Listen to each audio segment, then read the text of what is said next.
이어서 이 과목 스프레드시트 일반 문제풀이를 진행하겠습니다. 엑셀에서 셀에 데이터를 입력할 때 Alt 엔터를 누르면 나타나는 결과를 묻고 있습니다. 한 셀 안에 이런 식으로 줄을 바꾸고 싶을 때가 있어요. 이럴 때 바로 Alt 엔터를 사용하는 것입니다. 그래서 보기 1번을 보면 같은 셀 내에서 줄 바꿈이 된다라고 되어 있는데 이게 정답입니다. 그래서 셀 하나에 여러 줄로 내용을 입력하는 것이 가능합니다. 2번에 데이터가 삭제된다는 설명은 틀렸고 3번에 줄바꿈이 되기 때문에 3번에 아무 일도 일어나지 않는다는 설명도 틀렸습니다. 다음 입력할 셀로 이동된다. 이 설명은 엔터만 눌렀을 때의 동작을 나타내는 것입니다. 22번 도넛형 차트에서 도넛 구멍의 크기를 줄이기 위한 방법으로 올바른 것은 무엇인가? 보통 원형 차트는 하나의 둥근 원으로 구성되어 있지만 도넛형 차트는 가운데에 구멍이 뚫려 있는 형태입니다. 모양이 실제 도넛과 비슷하기 때문에 도넛형 차트라고 불러요. 이때 가운데 구멍의 크기는 사용자가 조절할 수 있습니다. 구멍을 작게 하면 도넛의 링 부분이 두껍게 보이고 반대로 구멍을 크게 하면 링이 얇아집니다. 이 구멍의 크기를 조절하려면 2번 보기처럼 데이터 계열 서식의 계열 옵션에서 조절해야 합니다. 그럼 이제 다른 보기들이 왜 틀렸는지도 함께 살펴볼게요. 1번에 차트 영역 서식의 테두리 옵션에서 조절한다 라고 했는데 이 옵션은 차트 외곽의 테두리를 설정하는 기능으로 도넛 구멍의 크기와는 무관합니다. 3번에 범례 서식의 계열 옵션에서 조절한다. 이것도 범례는 차트 옆에 표시되는 설명 텍스트인데 도넛의 크기와는 아무런 관련이 없습니다. 4번 그림 영역 서식의 테두리 옵션에서 조절한다. 그림 영역은 차트 전체의 배경을 의미하므로 이 또한 도넛 구멍 크기와는 전혀 관계가 없습니다. 사용자 지정 목록에 대한 설명 중에서 틀린 것은 무엇인가? 엑셀에는 자동 채우기 기능이 있습니다. 예를 들어서 셀에 월이라고 입력하고 아래로 드래그하면 화, 수, 목처럼 요일이 자동으로 채워지는 것을 보신 적 있을 겁니다. 이 기능이 가능한 이유가 바로 사용자 지정 목록 때문입니다. 사용자가 직접 목록을 만들어 두면 그 순서대로 자동 채우기를 할 수 있도록 도와주는 기능입니다. 그럼 이제 보기들을 하나씩 살펴보겠습니다. 1번 사용자 지정 목록에는 텍스트 또는 텍스트와 숫자의 조합 등이 포함될 수 있다. 예를 들어서 봄, 여름, 가을, 겨울과 같은 텍스트만으로 구성된 목록 또는 1학년, 2학년, 3학년처럼 숫자와 텍스트가 결합된 목록도 만들 수 있습니다. 따라서 이 설명은 맞습니다. 2번 정렬 기준이 셀색, 조건부 서식 아이콘, 글꼴색인 경우 사용자 지정 목록을 적용할 수 있다. 사용자 지정 목록은 값을 기준으로 정렬할 때만 사용할 수 있습니다. 셀색, 아이콘, 글꼴색과 같이 시각적인 요소를 기준으로 정렬할 경우에는 적용되지 않습니다. 그래서 이 설명이 틀렸고 정답입니다. 3번 엑셀에서 기본적으로 제공되는 목록은 수정하여 사용할 수 없다. 맞는 설명입니다. 엑셀에 기본으로 내장된 목록, 예를 들면 요일이나 월 등의 목록은 수정하거나 삭제할 수 없습니다. 사용자가 별도로 목록을 추가하는 방식으로만 사용할 수 있습니다. 4번 사용자 지정 목록을 만들면 다른 통합 문서에서 사용할 수 있도록 컴퓨터 레지스트리에 추가된다. 이 설명도 맞습니다. 사용자 지정 목록은 엑셀 프로그램 자체에 저장되기 때문에 파일을 새로 열거나 다른 통합 문서를 사용할 때도 그대로 활용할 수 있습니다. 24번 다음 중 수식에 잘못된 인수나 피연산자를 사용할 때 표시되는 오류 메시지는 무엇인가? 먼저 용어부터 간단히 설명할게요. 수식은 엑셀에서 계산을 하는 식이고 인수는 함수 안에 들어가는 값이에요. 예를 들어서 이런 수식이 있다 치면 1이랑 2가 인수에 해당합니다. 피연산자는 계산에 사용되는 값이에요. 예를 들어서 3 플러스 5라고 하면 3과 5가 피연산자가 됩니다. 1번 value 문제에 해당하는 오류 메시지는 value 오류입니다. 이 오류는 잘못된 값이 계산에 들어갔을 때 나타나요. 예를 들어서 4과 플러스 3처럼 글자와 숫자를 더하려고 하면 엑셀은 계산을 할 수 없어서 밸류 오류를 보여줍니다. 2번 넘 오류. 숫자가 너무 크거나 수학적으로 말이 안 되는 계산을 하려고 하면 이 오류가 나타납니다. 예를 들어서 sqrt-4 이런 게 있는데 이건 마이너스 4의 제곱근을 구하는 수식이에요. 근데 생각해보면 음수는 절대로 제곱을 해서 나올 수가 없습니다. 2를 제곱해도 4고 마이너스 2를 제곱해도 4가 되죠. 어떤 수를 제곱해도 절대 음수가 나오지 않습니다. 그래서 엑셀은 계산을 못한다는 의미로 넘 오류를 보여줍니다. 3번 네임 오류는 엑셀이 모르는 함수 이름이나 잘못된 이름을 썼을 때 발생하는 오류입니다. 4번의 div0 오류는 0으로 나누려고 할 때 나오는 오류입니다. 25번 다음 차트에 대한 설명으로 적절하지 않은 것은 무엇인가? 1번 계열 겹치기 값이 음수로 지정되었다. 차트에서 막대들이 살짝 떨어져 있는 걸 보면 계열 겹치기 값이 음수로 되어 있어요. 양수면 막대기들이 겹치고 음수면 더 벌어지게 됩니다. 그래서 1번 보기는 맞는 설명입니다. 2번 박민수 계열에 대해서만 데이터 레이블이 표시되었다. 이것도 맞는 설명이에요. 실제로 박민수, 이 초록색 박민수의 막대에만 숫자 점수가 표시되어 있고 나머지 사람들은 숫자가 없죠. 이렇게 계열에 숫자가 있는 것을 데이터 레이블이라고 합니다. 3번 범례는 아래쪽으로 지정되었다. 이것도 맞아요. 차트 아래쪽에 김철수, 이영희, 박민수, 최수진이라는 이름이 색깔과 함께 나와 있습니다. 이것을 범례라고 해요. 4번 행렬 전환을 수행하면 세로 값축과 가로 항목축이 서로 변경된다. 이게 틀린 설명입니다. 행렬 전환은 데이터의 기준 방향만 바꾸는 것이에요. 예를 들어서 지금은 과목별로 점수가 나오는데 전환을 하면 사람별로 과목 점수가 나오는 식으로 바뀌는 거예요. 하지만 세로축과 가로축은 서로 바뀌지 않습니다. 갑축은 여전히 점수가 나오고 항목축은 범주로 유지가 됩니다. 따라서 정답은 4번입니다. 26번 다음 중 시스템의 현재 날짜에서 연도만 구하기 위한 수식으로 가장 알맞은 것은 무엇인가? 예를 들어 오늘이 2025년 6월 12일이라면 결과로는 2025가 나와야 합니다. 이 문제를 풀기 위해서는 핵심 함수 두 가지를 알아야 합니다. 먼저 today 함수를 사용하면 2025, 0612 이것처럼 시스템의 현재 날짜를 자동으로 가져오는 함수입니다.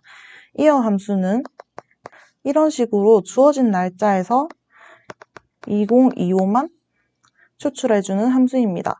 따라서 이 두 함수를 함께 사용하면 원하는 결과를 얻을 수 있습니다. 그래서 정답은 1번이고 2번을 보면 date 함수는 연도, 월, 일 이렇게 숫자 3개를 넣어서 날짜를 만드는 함수입니다. 예를 들어서 연도와 월 1을 넣고 결과는 2025년 4월 2일이라는 날짜가 나옵니다. 하지만 여기처럼 숫자를 넣지 않고 비워두게 되면 어떤 날짜를 만들지 모르기 때문에 오류가 발생합니다. 따라서 데이트 함수는 반드시 3개의 인수가 필요하므로 이 보기의 수식은 틀린 것입니다. 3번 days 함수는 두 날짜 간의 날짜 차이를 계산하는 함수입니다. 예를 들어서 이렇게 쓰면 결과는 1이 나옵니다. 즉 결과가 숫자 일수로 나와요. 이어 함수는 날짜를 입력받아야 하기 때문에 그냥 이런 숫자를 넣게 되면 오류가 발생합니다. 마지막 day 함수는 날짜에서 1만 추출합니다. 예를 들어서 이렇게 있다 치면 1만 추출하니까 결과는 2가 나오게 되겠죠. 이 역시 숫자가 나오기 때문에 이어 함수에 넣으면 오류가 발생합니다. 다음 중 제품 상태를 이용하여 E2에서 E3 영역의 상태별 제품 수를 표시하고자 할 때 이 셀에 입력해야 할 수식은 무엇인가? 이번 문제는 countIf 함수를 사용해서 판매 중, 품절, 상태별로 제품 개수를 세는 문제예요. 먼저 countIf 함수가 뭔지 알아볼게요. 형식은 이렇게 쓰이고 어디에서 찾을지 범위를 입력하고 어떤 값을 살 건지 조건을 입력합니다. 문제 상황을 정리해보면 B2에서 B11, 여기에 판매 중 품절이라는 제품 상태가 쭉 나열되어 있습니다. 그리고 D2와 D3에 각각 판매 중 품절이라는 조건이 있어요. E2와 E3에 각각 상태별 제품 개수를 표시하고 싶다고 합니다. 즉, E2셀에는 판매 중이 몇 개인지 보여줘야 하고 E3셀에는 품절이 몇 개인지 보여줘야 합니다. 그러기 위해서는 countIF 한 다음에 범위에는 B2에서 B11 영역을 지정해줘야 하고 E2에서 채우기 핸들을 아래로 내렸을 때 전체 범위가 이동하면 안 되기 때문에 절대 참조로 고정을 해줘야 합니다. 그 다음에 절대 참조로 고정하면 앞에 달러가 붙은 이런 모양이 됩니다. 그 다음에 조건으로는 상태가 판매 중 품절에 해당하는 제품 수를 구해야 되니까 D2를 입력합니다. 괄호 닫고 이렇게 수식을 완성했고 이 수식에 해당하는 것은 보기 4번입니다.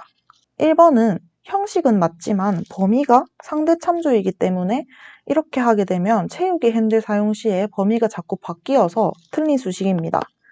2번은 순서가 바뀌었죠. 그리고 절대 참조도 아닙니다.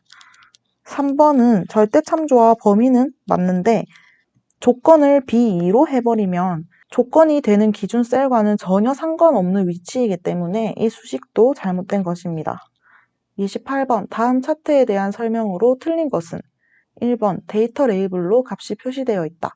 데이터 레이블은 값이 눈에 보이게 차트에 표시되는 숫자인데 차트 위를 보면 막대나 꺾은 선 위에 숫자가 보이지 않습니다.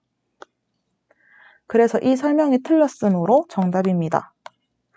2번, 두 개의 차트 종류가 혼합되어 있으며 총 급여 비용 계열이 꺾은 선형 차트이고 보조축이 지정되어 있다. 파란색, 주황색은 막대 차트, 초록색은 꺾은 선 차트예요. 초록색 선은 오른쪽에 이렇게 보조축을 사용하고 있습니다. 그래서 2번은 맞는 설명이에요. 3번, 막대 그래프 계열 옵션의 계열 겹치기는 0%로 설정되었다. 맞는 설명입니다. 막대가 서로 딱 붙어 있지만 겹치지는 않습니다. 막대가 겹치게 되면 하나가 앞을 가리게 되겠죠. 이건 계열 겹치기가 0%로 설정된 값입니다. 4번, 기본 가로축 제목이 표시되어 있지 않은 차트이다. 축 제목은 차트에서 세로축이나 가로축에 그 축이 무엇을 뜻하는지 설명해주는 글자예요. 예를 들어 가로축에 부서, 세로축에 인원수 또는 금액 같은 글자가 있는 게 바로 축 제목입니다.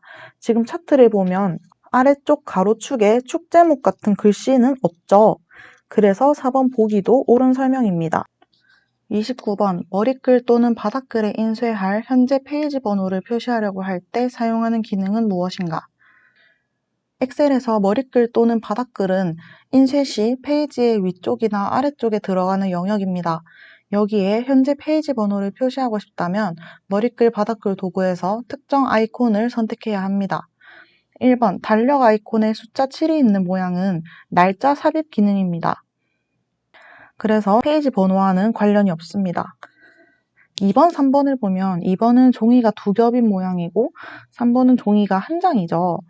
2번은 현재 페이지의 번호를 자동으로 삽입하는 아이콘입니다. 페이지 번호를 삽입하겠다는 동작을 수행하는 버튼이니까 정답은 2번입니다. 3번 종이 한 장 위에 샵 표시가 있는 아이콘은 이미 삽입된 페이지 번호 필드에 표시를 하는 것입니다. 4번 표처럼 생긴 이 아이콘은 시트 이름 삽입 기능입니다. 해당 시트의 이름을 머리글 또는 바닥글에 표시할 수 있도록 도와주는 기능으로 페이지 번호와는 무관합니다. 30번 자동 필터에 대한 설명으로 틀린 것은 무엇인가? 우선 자동 필터는 엑셀에서 데이터가 많을 때 특정 조건에 맞는 데이터만 골라서 볼 수 있게 해주는 기능을 말합니다. 1번 자동 필터된 데이터만 선택하여 복사할 수 있다.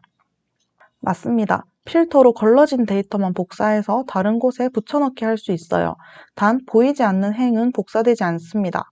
2번 필터링된 데이터 그대로 복사, 찾기, 편집, 인쇄 등의 작업을 수행할 수 있다. 이것도 맞는 말이에요. 필터된 상태에서도 필요한 작업을 자유롭게 할 수 있습니다. 3번 정렬 시 영문 대소문자를 구분한다. 엑셀은 정렬할 때 영문 대소문자와 소문자를 구분하지 않습니다. 예를 들어서 전부 같은 단어로 보고 정렬을 합니다. 그래서 이 설명이 틀렸고 정답입니다. 4번 자동 필터에서 여러 필드의 조건을 지정하는 경우 각 조건들은 AND 조건으로 설정된다. 맞는 설명이에요. 예를 들어서 A열이 판매 중이고 B열이 서울인 데이터만 보고 싶다면 두 조건이 모두 참여해야 하니까 AND 조건이 맞습니다. 31번 홈 편집, 찾기 및 선택, 찾기를 선택하여 표시된 대화 상자에 찾을 내용에 컴 물음표 주식회사를 입력한 경우 검색된 대상에 대한 설명으로 올바른 것은 컴 물음표 주식회사라고 검색했을 때 어떤 걸 찾을지가 문제의 핵심입니다. 엑셀에서 물음표 기호는 글자 하나를 뜻하는 와일드카드예요. 즉 이렇게 입력을 하면 컴으로 시작하고 그 뒤에 글자 하나가 오고 주식회사로 끝나는 전체 글자가 딱 6글자인 것을 찾게 됩니다. 1번 전체 셀 내용 일치를 설정하면 컴으로 시작하고 주식회사로 끝나는 6글자를 찾는다. 예를 들면 이런 식으로 컴, 글자 하나, 주식회사 이렇게 딱 6글자 이런 형태를 말합니다. 그리고 전체 셀 내용 일치 옵션이 있으니까 딱 이 6글자와 정확히 같은 셀만 찾아요. 그래서 이 설명이 정답입니다. 2번 컴으로 시작하고 주식회사로 끝나는 모든 글자를 찾는다. 틀렸어요. 이거는 별표를 사용해야 가능한 설명입니다. 별표는 글자 수 상관없이 아무 글자든 다 된다는 뜻이고 지금은 물음표를 사용했기 때문에 딱 한 글자만 가능합니다. 3번 주식회사로 끝나는 모든 데이터를 찾는다. 이것도 틀렸어요. 지금은 컴으로 시작을 해야 하고 중간에 글자 하나가 있어야 해요. 주식회사로 끝나기만 한다고 해서 다 찾는 것은 아닙니다. 4번 컴으로 시작하는 모든 데이터를 찾는다. 이것도 틀렸어요. 컴으로 시작하기는 맞지만 조건에 물음표와 주식회사까지 있어야 하니까 그냥 컴으로 시작하는 것은 조건 부족입니다. 그래서 정답은 1번이고 물음표는 글자 한 개를 의미한다는 것만 기억하면 비슷한 문제도 쉽게 풀 수 있습니다. 32번 다음 중 차트의 범례 설정에 대한 설명으로 적절하지 않은 것은 무엇인가? 먼저 범례라는 것은 차트 아래나 옆에 있는 색깔과 항목 이름이 같이 나오는 부분을 말합니다. 1번 기본적으로 범례의 위치는 차트의 다른 구성 요소와 겹치지 않게 표시된다. 맞는 설명입니다. 범례는 차트 안에 자동으로 들어가지만 엑셀이 알아서 차트 제목이나 축 제목 등과 겹치지 않게 자리를 잡아줍니다. 2번 마우스로 범례를 이동하거나 크기를 변경하면 그림 영역의 크기 및 위치는 자동으로 조정된다. 범례를 마우스로 직접 옮기거나 크기를 바꾸면 그림 영역은 자동으로 조정되지 않습니다. 범례만 따로 움직일 뿐이고 그림 영역은 그대로 있어요. 그래서 이 설명이 틀렸고 정답입니다. 3번 범례 위치는 범례 서식 대화 상자나 레이아웃 탭 레이블 그룹에서 쉽게 변경할 수 있다. 맞는 설명입니다. 범례 위치는 위, 아래, 왼쪽, 오른쪽 등 원하는 위치로 쉽게 바꿀 수 있어요. 4번 차트에서 범례 또는 범례 항목을 클릭한 후 딜리트를 누르면 범례를 쉽게 제거할 수 있다. 이것도 맞는 설명이에요. 범례나 항목을 클릭한 다음 키보드에 딜리트 키를 누르면 범례가 삭제됩니다. 33번 조건부 서식에 대한 설명으로 옳지 않은 것은 무엇인가? 조건부 서식은 엑셀에서 특정 조건을 만족하는 셀에만 자동으로 서식을 적용해주는 기능입니다. 1번 조건부 서식은 기존의 셀 서식에 우선하여 적용된다. 이 설명은 맞습니다. 예를 들어서 셀에 원래 파란 글씨가 설정되어 있더라도 조건부 서식에서 빨간 글씨 조건을 만족하면 조건부 서식이 우선 적용됩니다. 조건을 수식으로 입력할 경우 수식 앞에 등호를 반드시 입력해야 한다. 이것도 맞는 설명입니다. 조건을 수식으로 작성할 경우 예를 들어서 이렇게 반드시 등호로 시작해야 엑셀이 수식으로 인식할 수 있습니다. 3번 조건부 서식에 의해 서식이 설정된 셀에서 값이 변경되어 조건에 만족하지 않을 경우 적용된 서식은 바로 해제된다. 이것도 정확한 설명이에요. 조건을 만족하지 않게 값이 바뀌면 서식도 즉시 사라지게 됩니다. 이러한 자동성은 조건부 서식의 핵심적인 장점이에요. 4번 조건에 맞지 않을 경우에 대한 서식도 함께 지정할 수 있다. 이 설명은 틀렸습니다. 조건부 서식은 조건을 만족하는 경우에만 서식을 적용할 수 있으며 조건에 맞지 않는 경우를 따로 지정하여 서식 설정할 수는 없습니다. 예를 들어 100점 이상이면 초록색 이렇게 설정을 하면 100점 미만인 경우에는 기존의 기본 서식만 유지되고 별도의 서식은 적용되지 않습니다. 따라서 정답은 4번입니다. 다음 중 하나의 계열만 표시할 수 있는 차트는 무엇인가? 하나의 계열만 표시하는 차트는 바로 1번 원형 차트입니다. 원형 차트는 2개 이상의 계열을 넣을 경우에 차트가 올바르게 구성되지 않습니다. 2번 세로 막대형 차트는 여러 계열을 동시에 표현할 수 있어요. 3번 영역형 차트는 시간 흐름에 따른 여러 계열의 값 변화를 누적된 형태로 보여줍니다. 각 계열이 색으로 구분되어 쌓여서 나타나기 때문에 복수 계열 표현도 가능합니다. 방사형 차트는 여러 계열을 중심점에서 바깥 방향으로 선을 뻗으면서 나타냅니다. 각 계열의 패턴을 동시에 비교할 수 있어서 복수 계열 표현에 적합해요. 따라서 정답은 1번입니다. 35번 아래 워크시트에서 학번을 기준으로 정렬해도 번호가 그대로 유지되도록 입력하려고 한다. 번호에 입력할 함수식은 무엇인가? 지금은 번호열에 1, 2, 3, 4, 5 이렇게 순번이 들어있어요. 그런데 학번 기준으로 정렬을 하면 얘가 위로 올라가고 얘가 아래로 가게 될 수도 있죠. 그렇게 정렬을 해도 번호는 1, 2, 3, 4, 5 순서 그대로 유지되도록 하고 싶어요. 이럴 때 셀의 위치를 기준으로 자동으로 번호를 넣는 함수를 써야 합니다. 핵심 함수는 row-1입니다. row 함수는 현재 셀의 행 번호를 알려주는데 예를 들어서 이 행이면 row 결과는 2가 나오고 만약에 거기서 -1을 하면 1이 되겠죠. 이렇게 하면 몇 번째 줄에 있든지 자동으로 1, 2, 3, 4, 5라는 번호가 생기고 학번을 기준으로 정렬해도 옆에 있는 행 번호가 기준이 되기 때문에 순서가 바뀌지 않습니다. 그래서 정답은 3번이고 컬럼-1 이 함수는 열 번호를 구하는 함수예요. 지금은 행 번호가 필요하니까 정답이 될 수 없겠죠. 2번도 마찬가지로 열이긴 한데 이때는 s가 붙어서 범위를 입력해야 하는 것입니다. 하지만 이것도 지금은 필요 없는 함수입니다. 마지막에 row에 s가 붙었어요. 이거는 선택한 영역의 전체 행 개수를 구하는 함수예요. 하나의 셀에 쓰면 의미가 없기 때문에 이것도 정답이 될 수 없습니다. 36번 아래 워크시트에 A2에서 C4 영역을 원형 차트로 만든 후 데이터 레이블 표시 내용으로 항목 이름과 값을 선택했을 때의 결과 문제 조건을 정리해보면 차트를 만들 때 사용한 범위는 이렇게 됩니다. 데이터 레이블에 표시할 내용은 항목 이름과 값만 선택한다고 되어 있어요. 엑셀이 값으로 사용하는 데이터는 실제 차트의 크기를 정하는 숫자입니다. 즉 조각의 크기는 이 값에 따라 결정돼요. 각 열의 역할을 정리해보면 항목 이름은 원형 차트의 조각 이름으로 사용되고 매출은 실제 값으로 차트의 크기를 결정합니다. 비율은 B열을 기준으로 계산된 값입니다. C열 이거는 레이블 표시 조건에 포함되지 않습니다. 왜 C열은 레이블 조건에 안 들어가냐면 C열의 비율은 엑셀이 자동으로 B열을 보고 계산할 수 있는 값입니다.